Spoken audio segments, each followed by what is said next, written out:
Halo, selamat malam Bapak Ibu dan teman-teman semuanya. Welcome to BCA Online World Summit 2024. Nah, pada hari ini ya, aku August dan juga rekanku Valen. Nah, kita akan membahas tentang 3 penyebab kanker. Nah, kankernya kanker apa nih, Agus? Yang pasti sih bukan penyakit kayaknya ini ya. Tapi penyakit gak sih sebenarnya? Penyakit kantong berarti iya, ya. Benar banget. Jadi kanker, penyakit dompet gitu ya. Kantongnya kering. Benar. Jadi kita langsung aja nih masuk ke pembahasannya. Nah, teman-teman sebenarnya sadar nggak sih? Ternyata ada 3 kebiasaan sehari-hari yang bisa menyebabkan kantong kering. Nah, apa tuh yang pertama, Agus? Nah, yang pertama ini ada namanya latte effect, teman-teman. Jadi ini adalah pengeluaran kecil yang nggak kerasa gitu ya, kita lakukan secara rutin setiap harinya. Sehingga kalau kita tarik garis panjang, ternyata ini kita keluarnya banyak banget gitu ya. Dan bisa menghambat financial well-being teman-teman semuanya. Nah, sesuai dengan namanya ya, latte. Latte itu kan kopi ya. Ini kita juga punya contoh nih ya, terkait dengan apa sih latte effect ini gitu. Iya. Nah, teman-teman sadar nggak sih kalau uang kopi yang kita beli tiap hari gitu ya, itu ternyata kita bisa beli mobil loh. Wah. Kalau misalnya kita beli ya kopi, kita asumsi harga 25.000, kita beli di mall gitu ya. Itu kalau kita kaliin 20 tahun, setiap hari kita beli tuh, nggak ada liburnya sama sekali, itu kita bisa kumpul 182,5 juta tuh. Oh, bener ya, ternyata bisa beli mobil loh. Bisa dapat uangnya. mobil, betul banget. Apalagi teman-teman juga ada yang merokok nih ya. Asumsi ya, sehari itu 1 bungkus habis 35.000 1 bungkusnya. Dikali 20 tahun, dikali setiap hari, itu kekumpul 255,5 juta. Jadi kalau misalnya total ini bisa dapat DP rumah harusnya ya Len ya. Bener banget, apalagi biasa yang kaum merokok ngopinya tetap jalan ya. Wah ini sih kalau udah combo dua-duanya nih ya, wah ini bisa dapat rumah padahal ya. Bener banget, bisa buat beli rumah atau mobil yang lebih oke lagi ya. Betul banget. Nah yang kedua ada apa nih Len? Nah kita lanjut ke yang kedua ya teman-teman. Nah yang kedua ada hedonic treadmill. Kita bahas dulu nih pengertiannya. Hedonic treadmill adalah sebuah tendensi di mana level kebahagiaan seseorang cenderung naik, tapi abis itu balik lagi ke level semula gitu. Jadi ini aku langsung kasih contoh yang sering terjadi ya ke kehidupan sehari-hari. Misalnya teman-teman dapat promosi nih, naik gaji. Gajinya aja belum naik nih, tapi biasa kalau misalnya udah tahu aku mau naik gaji 2 juta, udah muncul tuh pikiran-pikiran jahat, mau upgrade gadget, mau beli tas branded, sepatu baru, terus upgrade yang tadinya mungkin naik kendaraan umum, terus mau beli kendaraan seperti motor atau bahkan mobil. Nah akhirnya kenaikan gaya hidup ini biayanya melebihi kenaikan gaji yang diperoleh, dan akhirnya biaya-biaya yang naik itu menggerogoti porsi investasi yang sebelumnya udah diinvestasikan. Inilah kenapa hedonic treadmill menjadi salah satu kebiasaan yang bisa menghambat financial well-being teman-teman gitu. Jadi ini bahaya banget ya teman-teman. Jadi kita mau ajak teman-teman mikir, oke, kita bisa dan mampu, tapi apakah harus diikutin ya gengsinya gitu. Jadi hati-hati ya teman-teman. Nah kalau yang ketiga apa nih Agus? Nah yang ketiga nih ada namanya Diderot effect teman-teman. Jadi ini ketika kita beli satu barang baru, kita malah pengen beli barang yang lainnya. Contohnya nih ya, ini kemarin aku baru beli baju nih warna biru nih. Tapi pas ku pakai kok beda gitu sama yang di medsos ya. Di medsos tuh orangnya keren-keren. Pas ku lihat lagi ternyata celananya warnanya putih. Hari ini ku celananya hitam nih ya kan. Iya. Belum beli celana warna putih. Nah kalau ku pengen beli baru lagi, itu namanya Diderot effect teman-teman. Yang tadinya kita cuma pengen beli satu baju nih ya, lihat celananya wah harus putih, beli celana putih. Belum lagi lihat sepatunya misalnya warnanya coklat ya kan. Jadi yang tadi kita mau beli satu baju, ternyata ujung-ujungnya kita beli satu outfit gitu teman-teman. Sepaket ya dari atas sampai bawah. From head to toe ya kan. Tadinya mungkin budget berapa ratus ribu, keluar-keluar jadi jutaan. Kan? Iya, apalagi kalau ada promo-promo ya kan, sepaketan tuh dari atas sampai bawah. Wah, pasti semuanya dihabisin tuh ya kan Len ya. Tapi aku mau share satu lagi nih Agus. Apa tuh Len? Sebenarnya teman-teman tahu nggak sih? Jadi sumber utama dari kantong kering ini nggak cuma 3 penyebab ini, tapi ada satu sumber utama. Apa tuh Len kalau boleh tahu tuh? Nah, sumber utama kanker adalah ternyata tidak memiliki financial goals. Kenapa? Mungkin teman-teman bertanya-tanya nih sekarang. Nih, aku langsung kasih contoh ke anggap saja namanya mawar. Tapi mohon maaf ya teman-teman, kalau misalnya ada yang namanya mawar atau kenal sama yang namanya mawar, ini hanya sebuah ilustrasi. Jadi nggak merujuk ke siapapun. Nah, anggap saja misalnya mawar nih adalah seorang yang tidak memiliki financial goals. Nah, terus mawar lagi jalan-jalan ke sebuah mall, terus ngelihat ada sale di toko baju. Terus pas dia lihat baju yang dia suka, lagi ada sale 70%, bajunya dari 1 juta jadi 300.000. Terus mawar langsung semangat nih, wah kalau aku beli aku ini dong untung 700.000 gitu. Nah, tanpa berpikir panjang langsunglah belanja. Nah, belanjanya juga nggak cuma satu nih teman-teman, karena si mawar ini melakukan kebiasaan di Derot Effect itu. Jadi kita bisa lihat tuh langsung glow up dari rambut, mungkin dia nyalon ya, terus beli anting, beli kalung, dress, terus sepatunya juga baru semua. Nah, tapi setelah dia happy, di akhir bulan atau mungkin baru week 3 ya, masih jauh dari gajian, dia pusing, kantongnya kering. Akhirnya selama 2 minggu itu dia makan mie instan setiap hari. Nah, sebenarnya ini kan nggak baik ya teman-teman untuk kesehatan dompet kita dan tubuh juga ya. Nah, kita bisa lihat si mawar ini yang nggak punya financial goals, atau kita bisa anggap dia cuma live for today atau hidup untuk hari ini aja, nggak ada tujuan jangka panjangnya. Nah, pembagian alokasi dari gajinya itu fully untuk biaya, yaitu needs sama wants. Ini mungkin bisa beda-beda ya persentasenya, tapi di sini mawar mengalokasikan 50% buat kebutuhan dan 50%-nya untuk keinginan. Jadi nggak ada porsi yang dialokasikan untuk investasi gitu. Nah, tapi kita hari ini nggak cuma mau bahas penyebab-penyebabnya aja nih Agus. Tapi tenang aja teman-teman, kanker sekarang udah ada obatnya loh. Udah ada Len obatnya. Iya. Apa tuh Len, kau boleh tahu tuh rahasianya tuh? Kita langsung spill ya teman-teman. Jadi obat pertama yaitu menentukan financial goals. Lagi-lagi aku bahas financial goals karena ini merupakan hal yang sangat penting dalam basic financial kita. Dan goals yang dimaksud ini nggak cuma sembarang tujuan ya teman-teman, tapi goals ini harus smart. Smart itu apa? S, specific. M, measurable atau terukur. Terus A, achievable. Bisa dicapai gitu ya teman-teman, make sense. Terus R-nya realistis.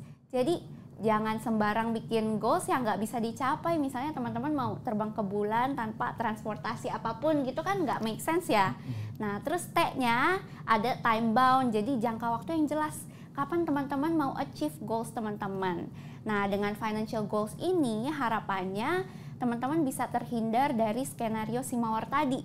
Jadi ketika teman-teman punya financial goals, terus masuk nih ke toko lagi ada sale, terus teman-teman suka sama barang tersebut, tapi teman-teman nggak butuh sama barang itu. Jadi mikir nih, aduh kalau misalnya aku beli, kira-kira goals aku tercapai gak ya? Kayak gitu teman-teman. Nah, terus poin 2 apa nih Agus? Nah, poin yang kedua nih ya, kita harus bisa bedain yang mana needs, yang mana wants. Kadang kita nyaru-nyaru gitu ya. Bedanya apa sih? Ini kita contoh, kita mau minum ya teman-teman. Nah, kalau needs itu apa yang kita butuhin? Kalau misal kita haus, ya kita minum. Minumnya apa? Air putih cukup, ya kan? Tapi ketika kita pengennya, aduh, tapi kayaknya lemon tea enak nih ya kan? Apalagi lemon tea dingin-dingin ya kan? Ice lemon tea, seger banget. Nah, ini yang membedakan apa itu needs, apa itu wants. Kalau needs itu yang penting kebutuhan kita terpenuhi. Haus, kita minum. Cuma ternyata, kita pengen rasa-rasa lah yang enakan. Nah, itu udah bentuknya wants gitu ya. Apalagi teman-teman sadar gitu ya, kalau misalnya yang needs ini biasanya bisa jadi lebih murah daripada yang wants. Kayak misalnya kalau kita beli air putih di restoran paling di bawah 10.000 ada gitu ya. Tapi kalau udah ice lemon tea gitu ya, udah pakai bahasa Inggris nih ya, itu bisa 40.000, 50.000, 5 kali lipatnya. Itu kalau kita beli air kita kembung, ya kan? Nah, jadi teman-teman harus bisa bedain gitu ya, mana yang namanya needs, mana yang namanya wants. Jangan sampai kebalik. Kita malah mendahulukan apa yang menjadi keinginan kita. Oh, kita pengen minum yang manis-manis ya kan, padahal ya kita sebenarnya butuh cuma untuk meredakan haus ya berarti minum air putih aja gitu. Iya, betul banget. Nah, yang ketiga nih Len, ada apa nih Len? Yang ketiga, kita harus melakukan budgeting dan financial planning. Nah, kita udah tahu nih goals kita yang smart apa, udah mampu membedakan needs sama wants kita. Nah, selanjutnya kita juga harus melakukan pertama budgeting. Budgeting tuh gampang teman-teman. Teman-teman cukup melist down pemasukan dan pengeluaran bulanan rutin teman-teman itu apa aja. Terus nggak cuma melist down ya teman-teman, tapi harus dilakukan analisis. Kira-kira dari expenses yang rutin gitu ya teman-teman, ada nggak sih yang sebenarnya nggak dibutuhin sama teman-teman. Contohnya, misalnya teman-teman sempat melakukan subscription mungkin di aplikasi musik gitu ya, di beberapa bulan lalu. Tapi ternyata teman-teman pakainya auto debit dan cuma butuh di bulan waktu itu. Nah sekarang udah nggak didengerin nih musiknya. Berarti kan teman-teman membayar subscription yang sebenarnya nggak dibutuhkan. Jadi bisa di stop tuh langganannya. Nah terus selain yang nggak dibutuhkan, teman-teman juga bisa cari apakah ada biaya yang sebenarnya bisa disubstitusikan dengan biaya yang mungkin lebih affordable atau terjangkau gitu ya. Tapi bisa memberikan kualitas barang atau jasa yang setara gitu. Jadi kan harapannya dengan melakukan substitusi, terus meremove biaya-biaya yang nggak perlu, itu nanti porsi investasi atau savingsnya teman-teman tuh semakin besar gitu loh teman-teman. Terus bisa juga melakukan financial planning, ini juga penting. Untuk mencapai financial goals, teman-teman harus melakukan planning ke depannya, step-stepnya seperti apa gitu. Terus yang keempat ada apa nih Agus? Ini yang keempat mungkin teman-teman udah sering dengar ya, tapi kita nggak pernah lelah gitu untuk mengingatkan teman-teman terkait dengan bangun kebiasaan investasi. Jadi ternyata investasi ini bisa membantu teman-teman mencapai financial goals-nya. Ya kalau misalnya dibilang lebih mudah, belum tentu. Kalau nggak dijalanin ya nggak lebih mudah teman-teman. Tapi kalau misalnya dijalanin, teman-teman rutin ya untuk latte effect, tapi latte effect-nya investasi nih. Itu bagus banget teman-teman. Nah mungkin dari teori-teori ini kita pengen lihat ya gimana sih cara penerapannya gitu. Yes. Kita panggil teman kita namanya Andi nih. Nah, jadi Andi ini masih single, 23 tahun, lalu dia gajinya masih fresh graduate gitu ya, 7,5 juta. Dan dia punya mimpi untuk beli mobil 10 tahun lagi dari sekarang. Ya, jadi Andi ini pengen beli sebuah mobil yang bisa nganterin dia dari rumah ke kantor, kantor ke rumah gitu. Yang penting dia bisa pergi-pergi atau di weekend mau jalan-jalan sama istrinya gitu ya. Nah, Andi ini merasa mobil itu nggak usah yang mahal-mahal, nggak usah yang bagus-bagus, yang penting bisa nyampe tempat. Jadi dia nggak apa-apa nih dengan mobil yang tipenya LCGC gitu ya. Toh harganya juga lebih murah dan lebih irit juga bensinnya gitu. Terus Andi juga mikir kalau dia misalnya nanti udah umur 33, 10 tahun lagi gitu ya. Udah umur 33, dia ini pasti kan udah punya keluarga gitu ya. Dan dia kalau misalnya beli mobil cuma 2 kursi doang, mana enak ya kan, sama temen-temennya aja nggak muat gitu. Apalagi bawa keluarganya.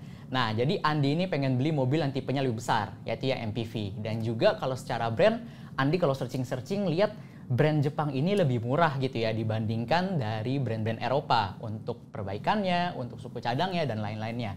Jadi Andi merasa, oke, brand Jepang oke gitu ya. Nah, yang kedua juga umur pemakaian 5 tahun sampai 10 tahun, it's okay. Untuk odometernya pun di bawah 100.000, dia nggak mau mobil yang terlalu udah dipaksa banget lah kerjanya gitu ya. Dan dia juga mau mobil yang bebas tabrakan dan banjir. Karena kalau misalnya udah bekas tabrakan atau bekas banjir, ini pasti ada tambahan biaya lagi nih. Antara dia harus benerin rangkanya atau dia harus bersihin mobilnya. Kadang ada bau-bau yang ketinggalan gitu. Dan yang terakhir juga, Andi ini nggak mau ada biaya-biaya yang ngumpet gitu ya. Ya contohnya si pajaknya ini. Andi ini pengen pajaknya itu yang masih hidup gitu. Dalam artian dia nggak usah bayar lagi kalau misalnya dia beli. Nah, total budgetnya itu setelah Andi searching-searching gitu ya di website-website mobil bekas, ternyata ketemu tuh 120 juta masih oke lah dia siapin gitu ya. Untuk beli mobil fullnya nih, all in itu 100 juta. Untuk biaya reparasi, kalau mobil tua biasalah penyakitnya, antara AC-nya udah kurang dingin atau misalnya kaki-kakinya udah mulai nggak enak gitu kalau dibawa. Ya dia pasang 15 juta untuk reparasi semuanya. Dan yang terakhir biaya lainnya juga nih, misalnya Andi pengen beli aksesoris di mobil gitu ya, yang ada kayak laci-laciannya gitu, atau mungkin Andi juga nggak terlalu ngerti mobil, dia pengen panggil mekanik untuk bantu ngecekin mobilnya, dan dia udah pasang di situ 5 juta budgetnya. Nah kalau kita lihat ya dari pie chart yang ada di sebelah kiri teman-teman semuanya, itu dia punya gaji 7,5 juta. Dia taruh di charity, dia budgetin 10% di charity karena memang itu udah kewajibannya dari mereka. Nah, Budi juga menaruh juga sebesar 10% gitu ya untuk investment. Jadi Budi ini yang penting saya invest dulu lah. Jangan sampai uangnya itu baru di akhir-akhir saya invest. Kalau di akhir-akhir Andi udah sadar nih, kalau misalnya malah duitnya malah hilang, kepake untuk dia beli wants atau needs-nya dia, gitu ya. Nah, sekarang kita mau tahu nih ya, apakah 750 ribunya Andi ini setiap bulan itu bisa capai financial goals-nya? Yes, apakah mencapai? Mari kita hitung-hitungan nih teman-teman. Nah, di sini di bagian kiri teman-teman bisa ngelihat grafik ya. Di garis yang warna hijau, ini kalau misalnya Andi menyimpan 750 ribu per bulan di bawah bantal atau cuma di celengan ayam gitu ya teman-teman. Tapi kalau yang ungu, ini kalau misalnya Andi menaruh investasi di instrumen yang bisa memberikan return sebesar 6% per tahun. Nah, setelah 10 tahun, kalau misalnya Andi cuma taruh di bawah bantal, ternyata cuma kekumpul 90 juta teman-teman. Berarti kan nggak cukup ya? Tadi kan targetnya 120 juta. Betul. Nah, sedangkan kalau misalnya ditaruh di instrumen investasi dengan return 6% per tahun, ternyata terkumpul 122,9 juta rupiah. Nah, ini malah melebihi target Andi tadi 120 juta. Nah, kelebihan 2,9 jutanya bisa dialokasikan ke aksesoris-aksesoris mobil atau mungkin tadi bisa beli flash. Gitu kan ya, bisa buat tol. Nah, teman-teman, jadi di sini untuk menilai apakah goals itu smart atau enggak, ternyata enggak cuma sembarang goalsnya aja nih teman-teman, tapi strategi yang kita tentukan juga berpengaruh. Jadi kalau misalnya Andi taruhnya di bawah bantal, berarti goalsnya nggak smart karena dia nggak bisa achieve goalsnya di tahun ke-10. Tapi kalau misalnya strateginya tepat, ditaruh di instrumen investasi yang tepat, jadinya goalsnya smart karena Andi bisa achieve bahkan overachieve gitu ya di tahun ke-10. Nah, di sini teman-teman, kita juga mau mengajak teman-teman untuk membangun kebiasaan investasi gitu ya. Betul banget. Nah, ini kita sebagai penutup ya teman-teman. Tadi kita udah belajar tentang penyebab dari kantong kering ini ya, penyakit kanker ini. Yang pertama itu latte effect teman-teman. Kita jangan anggap remeh uang kecil. Karena yang ternyata kecil-kecil itu kalau misal kita tarik jadi panjang, itu jadi banyak banget itu teman-teman. Dan tadi ya contohnya kita bisa beli mobil, bisa beli rumah. Bayangin kalau teman-teman ya bisa menahan gitu ya. Mungkin nggak bisa sepenuhnya tapi dikurangin gitu perlahan-perlahan. Nah, yang kedua ini terkait dengan hedonic treadmill tadi ya. Pastikan investasinya ini naik seiring dengan kenaikan income. Kalau bisa nih ya ketika gaji naik, yang didahuluin itu investasi dulu. Investasinya dibanyakin baru nantinya dikasih ke needs, baru yang terakhir ke wants gitu ya teman-teman. Dan yang terakhir juga di Dread Effect kita harus bisa bedakan needs versus wants-nya juga teman-teman.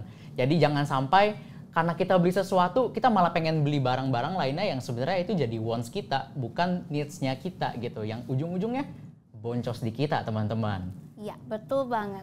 Nah, sebelum aku tutup, aku juga mau kasih kata-kata motivasi nih buat teman-teman supaya semakin semangat dan dompetnya nggak kering ya teman-teman. Jadi pertama, ayo teman-teman kita set financial goals kita. Dan financial goals-nya seperti tadi harus smart ya teman-teman. S, specific. M, measurable atau terukur. Terus A, achievable, bisa dicapai gitu ya teman-teman. R, realistic. Terus T, ada time bound-nya, ada jangka waktu yang jelas kapan teman-teman mau achieve target tersebut gitu ya. Nah, terus udah tahu goals-nya, lalu kita lakukan planning untuk keuangan kita. Dan harus take action secara konsisten, yaitu salah satunya dengan berinvestasi secara rutin ya teman-teman. Nah, kalau misalnya teman-teman punya kebiasaan lupa atau mungkin kayak males gitu ya harus alokasiin gaji teman-teman sekian persen setiap bulannya, tenang, di BCA tuh gampang teman-teman tinggal langsung download aplikasi My BCA. Di situ ada fitur Welma dan teman-teman bisa langsung pakai fitur Welma tersebut untuk investasi reksadana dan obligasi pemerintah. Nah, kalau teman-teman pilih reksadana, di situ teman-teman ada banyak produknya dan teman-teman bisa pilih yang sesuai dengan profil risiko teman-teman ya. Dan ketika melakukan pembelian, itu teman-teman bisa langsung masukin nominalnya. Terus kapan teman-teman mau auto debit, jadi tinggal dicentang tuh fitur untuk investasi secara berkala. Jadi teman-teman nggak usah tiap bulan harus beli reksadananya itu, udah langsung otomatis. Misalnya bisa diatur tiap tanggal gajian di debit gitu ya. Iya. Jadi langsung di separate gitu ke keep untuk investasi. Dan hopefully dengan berinvestasi secara konsisten, jadi dreamnya teman-teman bisa menjadi realita. Amin. Amin. Gitu ya teman-teman. Jadi sekian sharing dari Valen dan Agus. Sekarang kita akan buka untuk sesi Q&A ya teman-teman.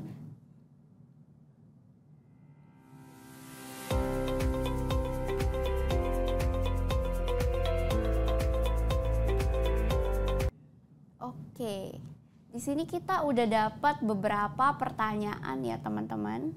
Silakan kalau misalnya teman-teman mau bertanya, silakan dimasukkan ke kolom Q&A. Nah, pertanyaan pertama mungkin boleh dimulai dari Agus nih. Yang pertama nih ya, ada pertanyaan bagaimana cara merencanakan financial planning. Ya, financial planning ini sebenarnya sesuatu hal yang memang semua orang harus lakukan gitu ya kalau kita ingin mencapai goals kita. Yang pertama tadi teman-teman, kita harus tentuin dulu goalsnya apa. Kita mau apa sih? Kita mau beli rumah, kita mau nikah, kita mau punya mobil, mau pensiun, ya kan? Itu semua kita harus punya. Dan bahkan kalau misalnya teman-teman mau punya anak, itu juga harus tentuin tuh goalsnya. Dan seperti yang tadi ya, kalau bisa goalsnya itu yang smart. Nah, dari sana baru kita beranjak dari kondisi kita yang sekarang. Kondisi kita sekarang gajinya berapa nih, pendapatan kita berapa nih, ya kan? Berapa yang bisa kita alokasikan, berapa yang bisa kita pakai gitu untuk sehari-hari. Dan teman-teman kalau misalnya juga sudah punya pasangan gitu ya, itu harus banget diomongin sama pasangan teman-teman. Karena ada yang udah punya anak, ada yang bisa jadi generation sandwich, ya kan? Itu kan tanggungannya lebih banyak. Itu teman-teman harus obrolin juga dengan pasangan. Dalam artian, jangan sampai kita kasih ke anak lebih banyak tapi ternyata kita nggak kasih orang tua. Atau mungkin kebalikannya, kita kasih ke orang tua lebih banyak ternyata kita butuh juga nih untuk kasih ke anak-anak kita gitu. Jadi financial planning ini sebenarnya kita harus tentukan goalsnya dulu ya teman-teman. Kita mau apa, lalu juga kita lihat dari goalsnya ini achievable nggak sih kalau misalnya kita dengan pendapatan sekarang. Atau goals kita bahkan harus kita adjust lagi kembali masing-masing.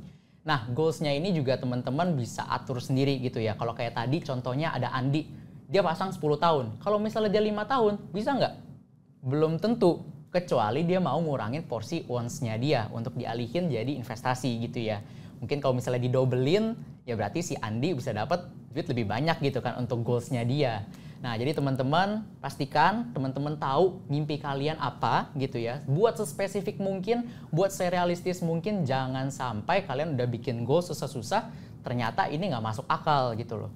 Jangan sampai seperti itu. Nah, baru dari sana, ketika kita sudah tahu goals-nya apa, kita rencanakan juga porsinya dari keuangan kita, baru kita jangan lupa investasi ya teman-teman. Tadi kita juga kasih lihat gitu ya, perbandingan antara investasi dengan kalau misal kita taruh di bawah bantal doang. Kalau kita investasi, kita bisa capai goals kita mungkin dengan lebih mudah, tanda kutip ya, lebih mudah. Tapi kalau misalnya kita taruh di bawah bantal, ya udah. Kita masih harus nabung lagi tuh 32 juta tadi kalau si Andi kan, itu masih berapa lama lagi banget. Ya kan? Iya, dan teman-teman juga jangan lupa untuk penguasaan diri ya teman-teman, sama kayak si Mawar tadi, harus bisa bedain needs versus wants. Jadi meskipun kita punya financial planning yang bagus nih teman-teman, kayak teman-teman bisa mengalokasikan 30% gaji tiap bulan. Tapi kalau misalnya teman-teman sama kayak tadi, nggak punya goals juga bingung kan mau dipakai buat apa. Jadi harus ada motivasi yang jelas nih teman-teman, mau achieve sesuatu tuh apa gitu, spesifik, terus mau kapan gitu. Dan harus bisa membedakan needs versus wants gitu. Terus kita lanjut pertanyaan kedua. Apakah dengan gaji di bawah 2 digit reasonable untuk mencicil rumah? Nah ini balik lagi nih teman-teman, karena tadi itu aku sama Agus udah berkali-kali menyebutkan goals yang smart, specific, measurable, achievable, realistis, dan ada time bound-nya. Nah, ini reasonable apakah iya? Bisa-bisa aja teman-teman. Tapi teman-teman harus lihat rumahnya mau yang seperti apa. Terus mau lokasinya di mana. Terus mau mulai cicilnya, DP-nya bayarnya berapa tahun lagi.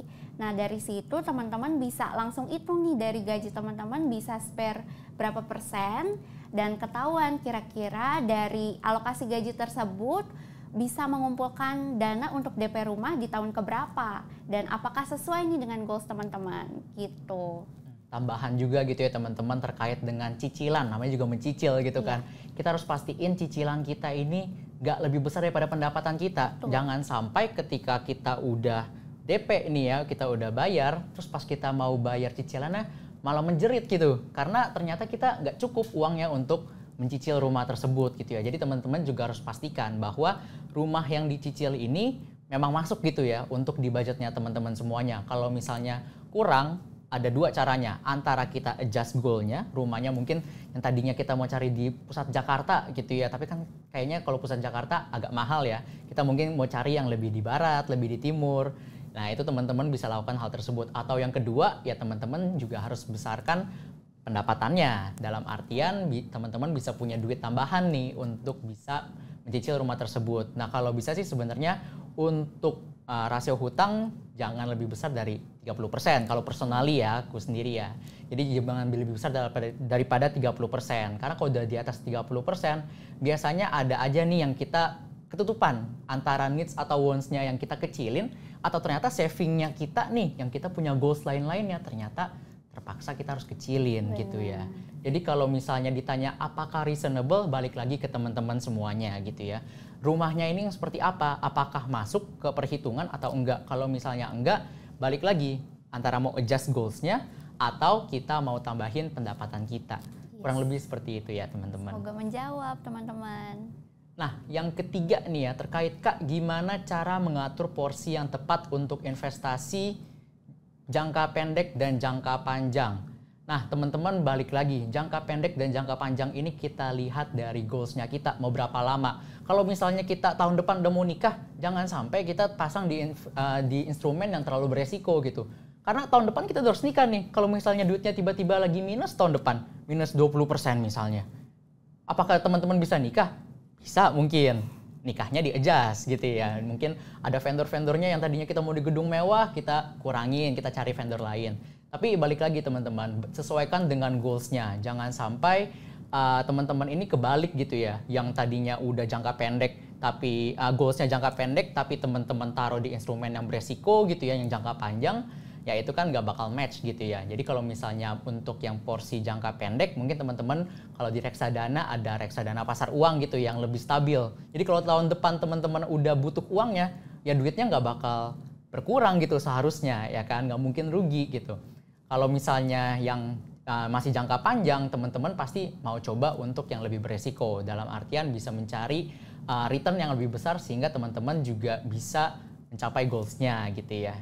Betul, dan along the way teman-teman juga harus melakukan adjustment ya untuk alokasi portofolio teman-teman. Jadi misalnya teman-teman udah alokasi ini untuk jangka panjang, jadi lebih besar di saham. Tapi semakin lama, semakin waktu berjalan kan goals tersebut menjadi makin lama jadi jangka menengah.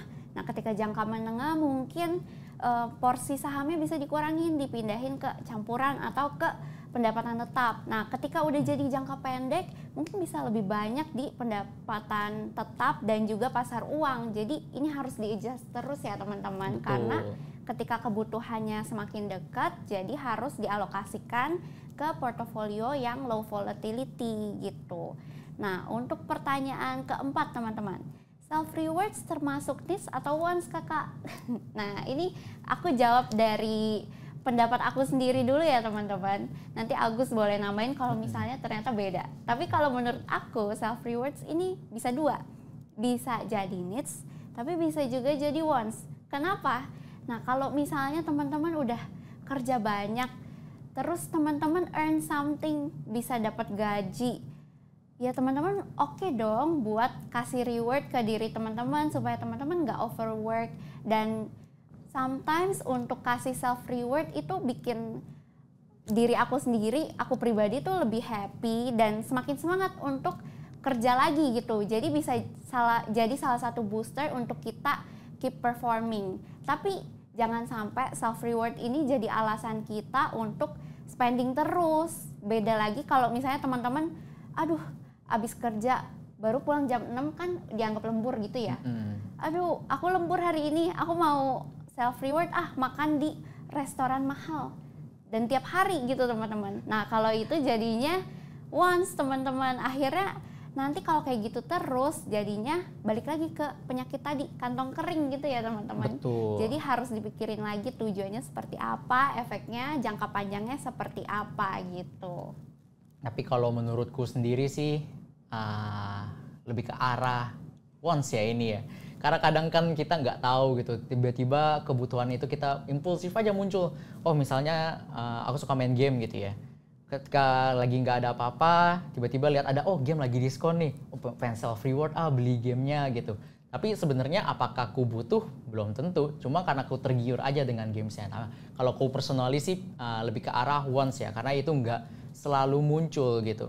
Nah kalau needs ini ya pasti yang seharusnya setiap bulan ada, tapi ya kalau misalnya self reward teman-teman tolong ya dicek lagi apakah sanggup gitu untuk self reward tiap bulannya. Apa kalau misalnya jalan-jalan gitu ya keluar negeri atau mungkin keluar kota gitu, itu kan bisa jadi pengeluarannya itu cukup besar. Nah kalian harus cek lagi. Nah tapi kalian juga jangan terlalu pelit sama diri sendiri. Jangan sampai kalian gila gitu ya karena kalian nggak self reward diri sendiri. Benar gitu. banget. Jadi disesuaikan aja teman-teman. Kalau misalnya memang teman-teman mau lihat secara tahunan gitu, oh aku at least mau jalan-jalan sekali gitu. It's okay, nggak ada yang salah selama teman-teman ya tadi ya punya goals-nya dan goals kalian masih bisa tercapai dengan kalian pergi jalan-jalan gitu. Atau mungkin kalian mau taruh goals goals jalan-jalannya ini tiap tahun kalian mau nabung juga nih. Itu malah even better gitu teman-teman ya. Yes, betul banget. Semoga menjawab ya teman-teman. Jadi di pertanyaan tadi kita punya pendapat yang berbeda. Jadi balik lagi ke diri masing-masing teman-teman. Pokoknya selama tidak mengganggu kesehatan finansial jangka panjang, it's still okay ya teman-teman. Dan jangan lupa harus tetap tentuin financial goals teman-teman supaya kita bisa tahu nih apa yang harus kita lakukan dan bisa memotivasi gitu ya diri kita untuk terus invest secara konsisten. Jadi teman-teman terima kasih banyak untuk teman-teman yang udah menonton di sesi hari ini. Semoga bermanfaat dan jangan lupa untuk tentukan financial goals teman-teman ya dan invest secara konsisten. Dan di World Summit Online kali ini teman-teman bisa mendapatkan promo cashback reksadana hingga Rp750.000 untuk investor baru dan juga cashback berupa reksadana sebesar 15 juta untuk pembelian reksadana gitu. Nah ini ada pertanyaan lagi nih Len. Yes. Kak aku sudah budgeting tapi kadang-kadang kalah sama FOMO jadinya lebih banyak nurutin wants-nya. Gimana ya supaya nggak FOMO? Nah ini kalau mungkin tips and trick dariku sendiri ya, mungkin Valen nanti punya tips yang lainnya. Jadi ku ini mungkin orang yang tipenya JOMO. Instead of FOMO aku JOMO, joy of missing out gitu ya. Jadi kadang kalau nggak beli ya nggak apa-apa lah, even better aku bisa nabung gitu jadinya ya. Nah kalau aku sendiri misalnya lihat makanan gitu ya, mungkin lihat minuman, aku ini sendiri sebenarnya tipenya bukan yang suka makan, bukan suka minum gitu ya. Dalam artian kalau misalnya lihat minuman manis gitu, aku nggak terlalu demen karena gulanya ini aku concern juga terkait dengan kesehatan gitu ya teman-teman. Jadi aku selalu melihat dari sisi lainnya sehingga aku punya justifikasi biar aku nggak beli gitu loh. Karena misalnya, oh ini tehnya enak banget nih, tapi tehnya manis gitu. Aku pikir, tapi gula nih kalau aku minum walaupun enak, tapi ternyata aku ntar malah punya penyakit gitu. Jadi itu menahanku gitu. Dan kalau misalnya teman-teman punya gitu ya FOMO-nya tapi di online shop gitu teman-teman, lihat kan promo sering nih, ini lagi 99 gini ya, ini kan banyak banget nih promonya gitu. Itu biasanya aku taruh di keranjang dulu. Aku nggak langsung check out gitu ya. Mau dia ada promo, mau dia nggak ada promo, aku taruh di keranjang dulu. Kalau misalnya setelah seminggu, kok rasanya nggak butuh gitu ya. Nah itu aku langsung keluarin aja dari keranjangnya. Misalnya 2 minggu nggak kerasa lagi, 3 minggu nggak kerasa, ya artinya aku nggak butuh memang barangnya. Gitu. Jadi teman-teman jangan langsung melakukan decision gitu ya. Tapi kalian step back dulu gitu.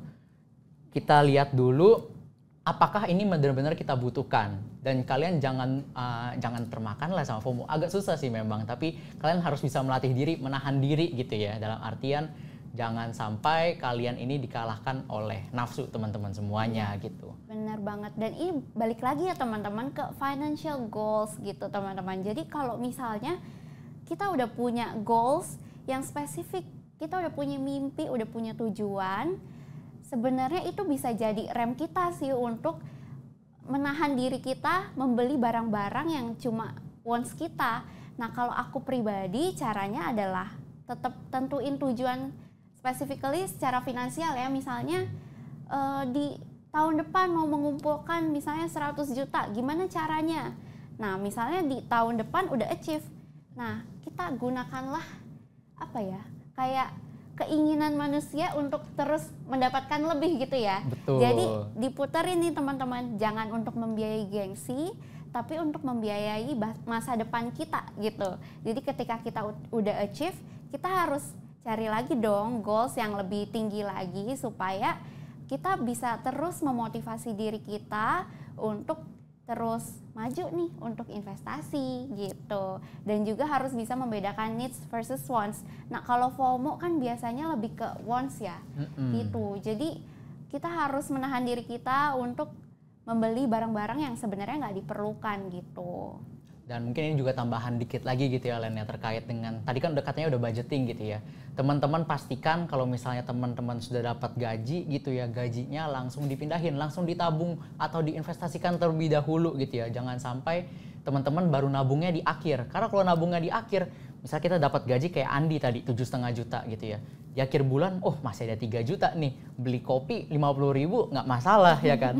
Padahal kalau misalnya kita di awal udah langsung kita pisahin untuk investasi ataupun kita tabung gitu ya, itu pasti kita bisa menahan diri. Karena kalau misalnya di akhir bulan, misalnya si Andi tadi 3 jutanya udah habis, udah ditabung duluan gitu ya, udah diinvestasikan duluan. Di akhir bulan udah nggak ada duitnya lagi, jadi dia mau beli pakai apa juga gitu kan.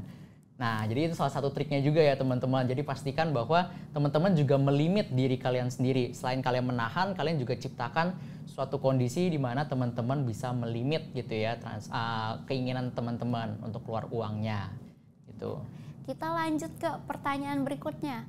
Kak, gimana caranya mengatur keuangan supaya bisa sering pergi liburan dengan gaji terbatas?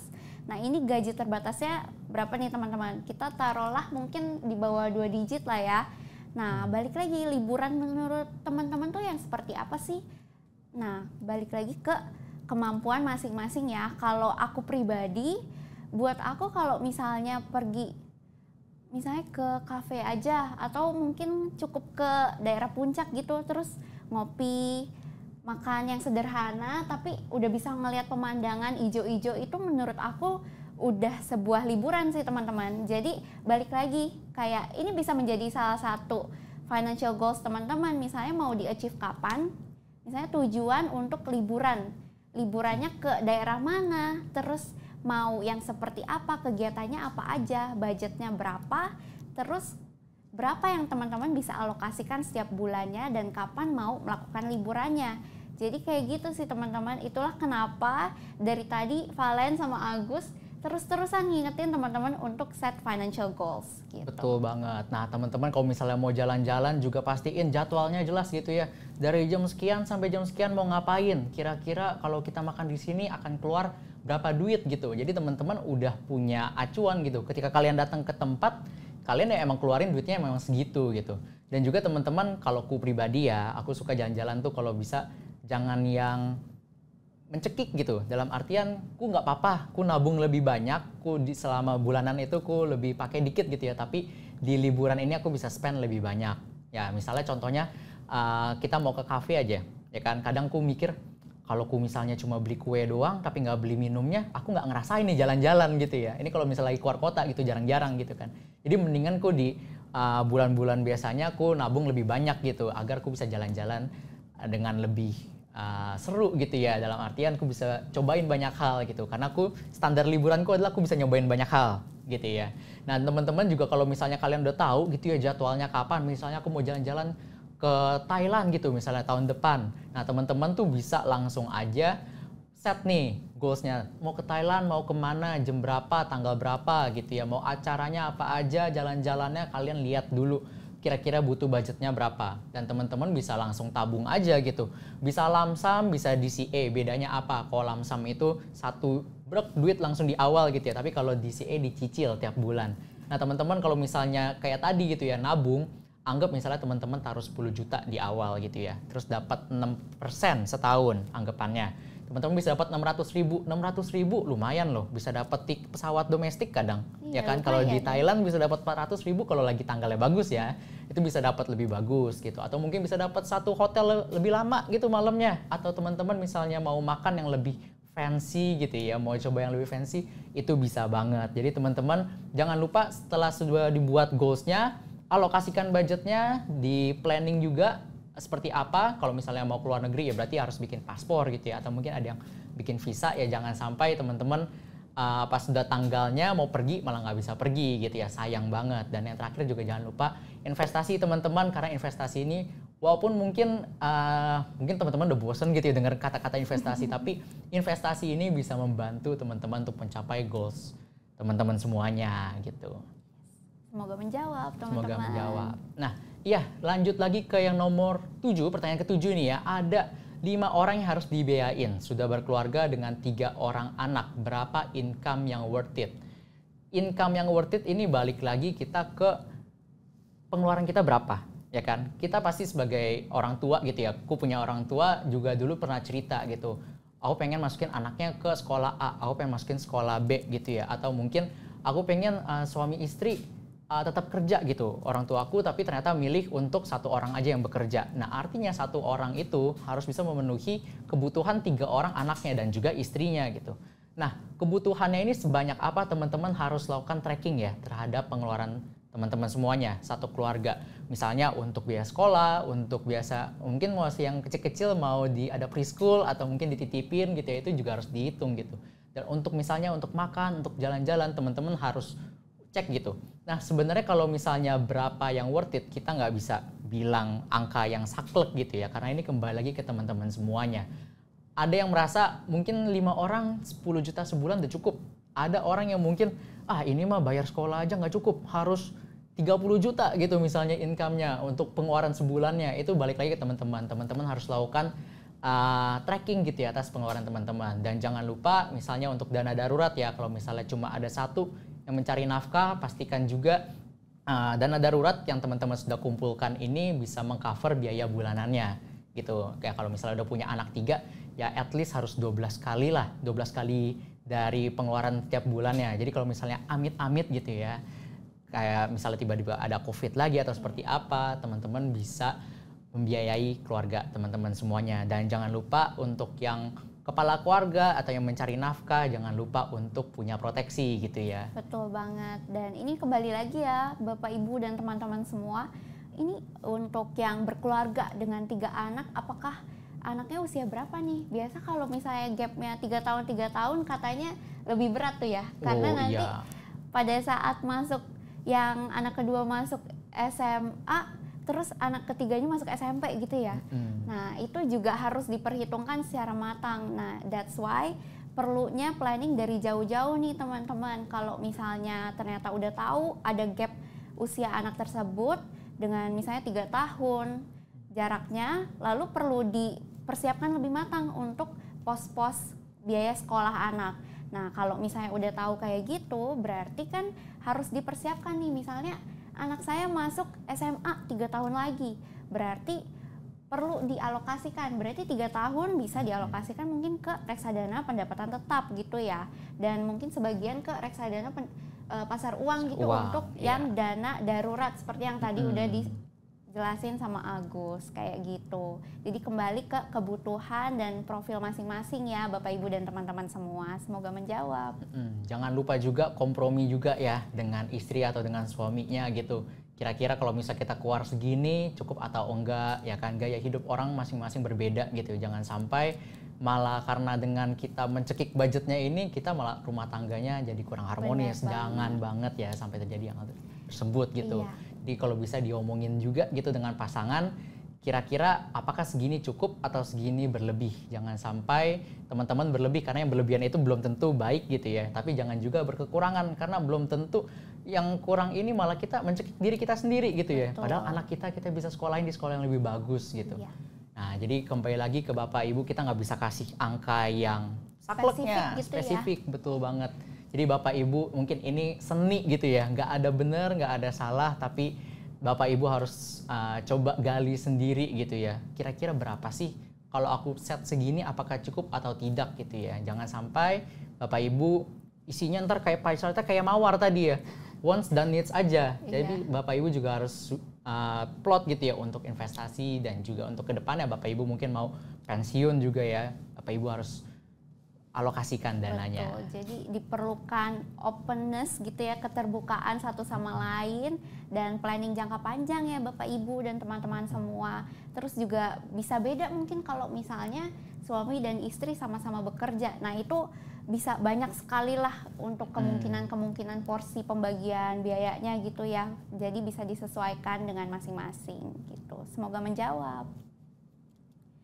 Nah, mungkin sekian dari Q&A yang sudah ditanyakan dari teman-teman semua. Semoga jawaban dari Valen dan Agus bisa menjawab dan memuaskan buat teman-teman, dan semoga sharing kita di sesi 3 penyebab kanker hari ini bisa mencerahkan dan memberikan motivasi buat teman-teman semua. Dan kembali lagi kita mengingatkan di Online Wealth Summit kali ini kita ada special promo berupa cashback reksadana sebesar Rp750.000 untuk investor baru, dan juga ada cashback reksadana hingga 15 juta untuk pembelian reksadana all investor.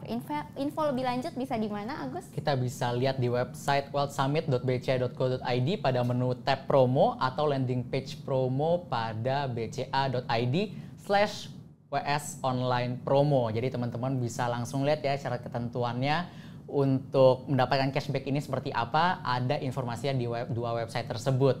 Ya, mungkin kalau misalnya sudah tidak ada pertanyaan lagi dari teman-teman, semoga tadi ya informasinya bisa membantu teman-teman semuanya. Jangan lupa untuk set financial goals-nya supaya teman-teman bisa lakukan planning dan juga mencapai goals-nya itu. Jangan lupa juga investasi yang paling penting. Betul sekali. Okay. Terima kasih teman-teman. Thank you, Sampai teman-teman ketemu semuanya. di sesi inspiratif Online Wealth Summit 2024 selanjutnya. Selamat malam.